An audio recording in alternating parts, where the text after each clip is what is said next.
Good afternoon, everybody. Welcome to the Shade of It All. My name is Robert, and today I want to discuss what I talked about yesterday.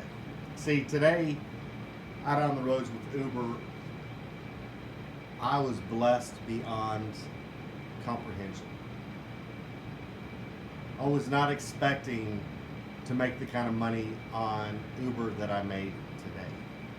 The universe truly poured out its blessings upon me today. What I want somebody to understand out there is whenever you receive your breakthrough, especially if it's a financial breakthrough, those blessings will keep coming.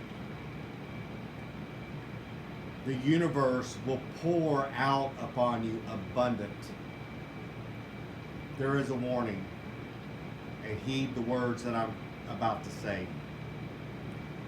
Be careful of your thoughts and what comes out of your mouth, because what can be given can be taken away. Whenever you receive a breakthrough and doors are opened up for you to financial prosperity, to love,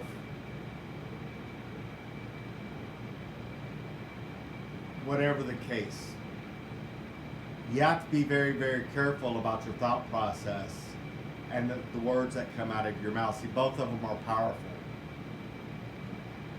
because what it does is it sends vibrations out to the universe, and what you sow, you shall reap. But that blessing can be taken away from you, and it may not happen right away. But what it's doing is it's setting up for the next storm that will come, because the universe wants you to learn a lesson. The universe wants you to know, we blessed you. We can curse you too. We can send another storm your way so that you learn to control your tongue, so that you learn to control your mindset. Because in that storm, you're supposed to learn a lesson. That's why it's so important that whenever you're going through something, that you go through it alone. That you get quiet. See, in that storm, you need to be quiet so you can hear. Hear what the universe is trying to tell you. Sometimes you need to meditate to find out what's going on. The universe will talk to you. It's your higher self that's linked into the energies. So that you know, so that when your breakthrough does come,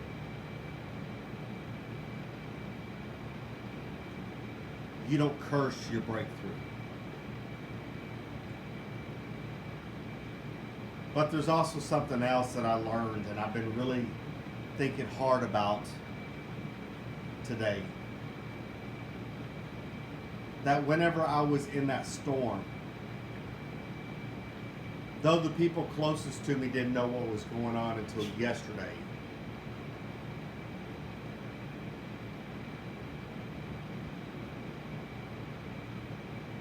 but even whenever I posted across social media, not one person, not one, asked me if I was doing okay. You know, sometimes the simplest things can boost the spirit and at least give you a little bit of hope. Hey, somebody's thinking about me. Somebody actually cares. See, that's how you find out where you stand with people. It was revealed to me a couple different times, and I had actually forgotten about it.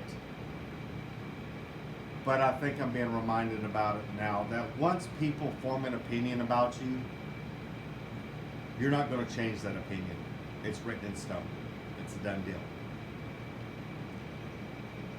And I think there's a whole lot of people that has a whole lot of opinions about me. One, that I'm gay. Two, that I'm a witch. That's probably the biggest one right there. And three, I say what's on my mind. But I'm very forthright for who I am as a person, and I'm unapologetic for what I believe. I've seen too many things in my life since I became a witch to say otherwise. Yesterday was a prime example. Today was another prime example. Heck, for that matter, last month, in the middle of the month, whenever I had to come up with insurance for my car, and I was blessed the following day. Should have been proof enough. But see, with that blessing, I cursed it. So I had to go through another storm, and I learned my lesson. Something that I always have to remember, to bite my tongue and to control my thoughts. But whenever it comes to people in my life, that's something that I have, it's my stumbling block. Because I'm being judged. There's no other way around it. And whenever you're being judged by people, that's something that can't be overcome. Why? Because they've already set an opinion about you. They've already made their mind up. It's a done deal. Sometimes you just kind of wash your hands and be done with it. There's nothing that you can do. But it saddens me. It really does, because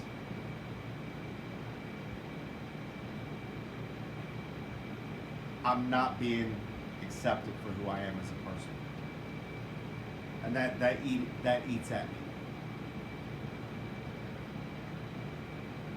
I always thought that the people closest to me would not judge me. Snicker, laugh. Just because you don't believe it doesn't mean that it's not real to somebody else.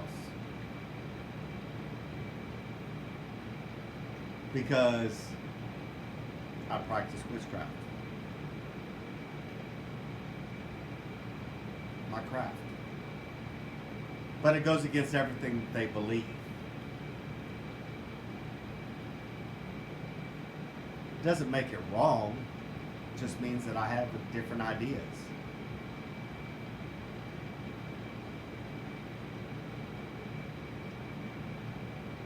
But it still hurts nonetheless.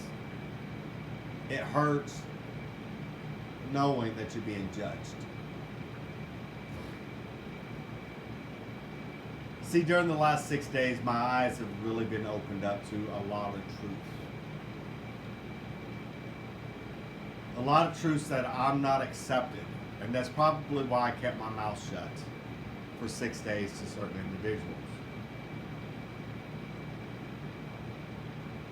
Because I already knew what the response was going to be. It's been like that ever since my husband left me. Didn't care. Hasn't shown any compassion. Hasn't asked if I'm doing okay. And you know, that stings. It stings a lot, actually. Well, what do you do? Seriously, what do you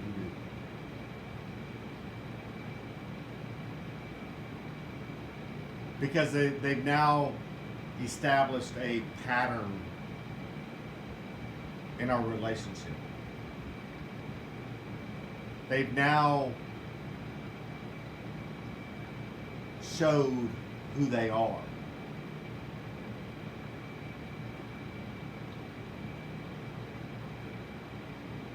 What sucks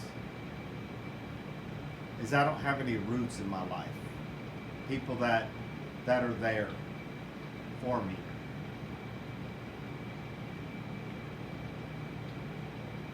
That'll give me some kind of stability, some foundation, if you will. The last 6 days, like I mentioned yesterday, was I had to go through this alone.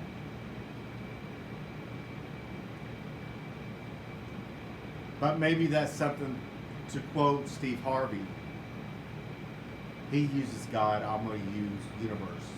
The universe saw things, knew things, and heard things, and that these people are being positioned out of my life for a reason.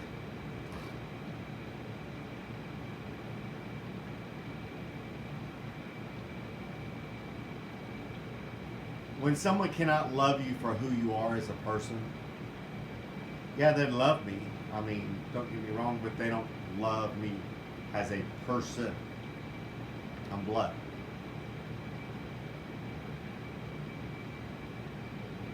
They don't support me for being who I am.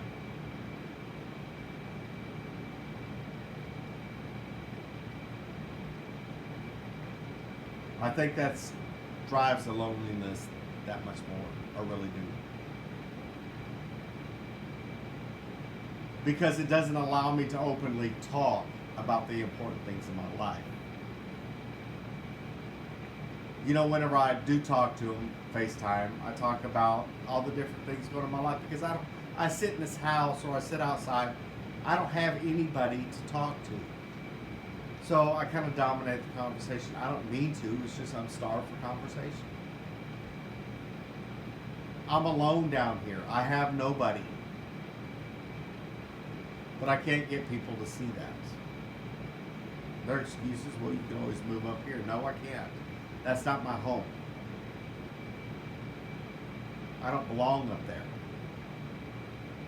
I'm not going to sit there and live in the shadow of your mother. Because that's exactly what would happen. Why would I pick up roots and move 900 miles so that I can deal with exactly with what I'm dealing with right now? So that's the way that I have to look at it. I have to be honest with myself.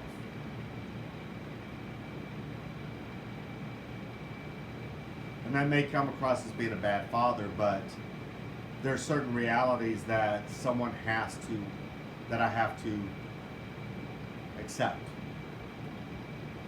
I'm entitled to have my own life too. They're grown. They're living their life. Why can't I live mine? However, that life is. I mean, I don't have much of anything.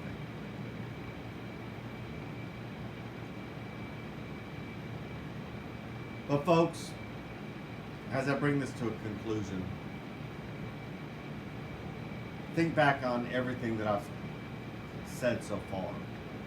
And some of this might resonate with somebody, some might, it may not. I don't know.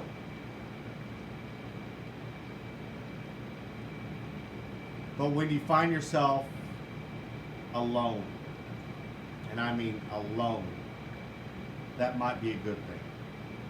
And I say that because that's the powers that be want you alone for a purpose, so that you can do some soul searching, so that you can take a step back and see things for what they really are and find your power and truth. But y'all have a wonderful day. Thank you for watching this video if you're watching it to the end. And y'all go forth and be blessed.